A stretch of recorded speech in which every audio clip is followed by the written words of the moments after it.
button element is that element that draws the attention of your visitor and a call to action. So let's bring in a button and make this a true call to action block. I'll go to add elements and grab my button, and I'll drop it in the place where I want it to appear.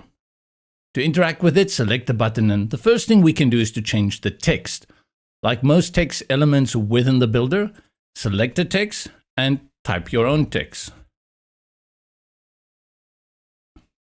You have control then for the text over the typography, the font, the size, and letter spacing.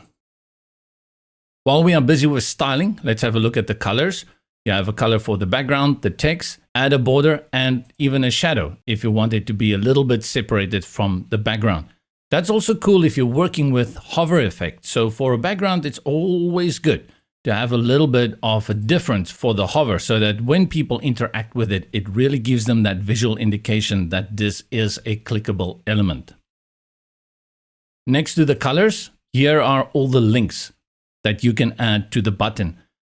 Many other elements and containers within the builder contain the same link functions.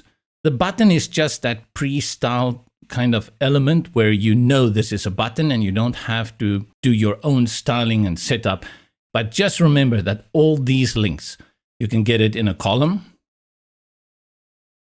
you can get it in an icon, and you can even get it in text. Same goes for images and a few other elements. Let's go back to our button and then look at the options. You have the URL where you're going to add your link, and then you can activate it as a new tab or make it no follow. Also, you can link it to another block on the same page. Currently, I only have this one block, but if I were to bring in any other block, I can anchor it to that block. Let's go to this one. And you will see under block, we have both of these. And if I select this one, in future, when people click on this one, it will bring them to the second block. And then you have the option to create a pop-up as well as bring in a downloadable file. The button settings you access on the left from the options toolbar. You have a few presets for the size. You can go small, medium, large, and then you have control over custom width and height if you have something else in mind that the presets cannot give you. Choose between a fill and outline or no fill. And you can go for presets in terms of corners, sharp corners, a pill kind of effect, and then your custom settings. Add an icon, which you can place on the left or the right. And you can also change the size of the icons with a custom size setting, as well as the spacing between the text and the icon. And the icon naturally brings from the library. You can choose between outlined icons or glyphs. Align to the right, left, or center, and from the settings you have styling as well as effects. A little hidden feature happens the moment you duplicate the button.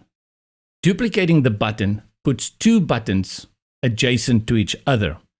This makes it very easy to create multiple buttons inline adjacent to each other. If though you wanted two buttons, but you wanted them on top of each other and not adjacent, you simply click and hold on the button that you want to move and drag it out of the inline into a new area. As always, let's go have a look at how this will work on a tablet.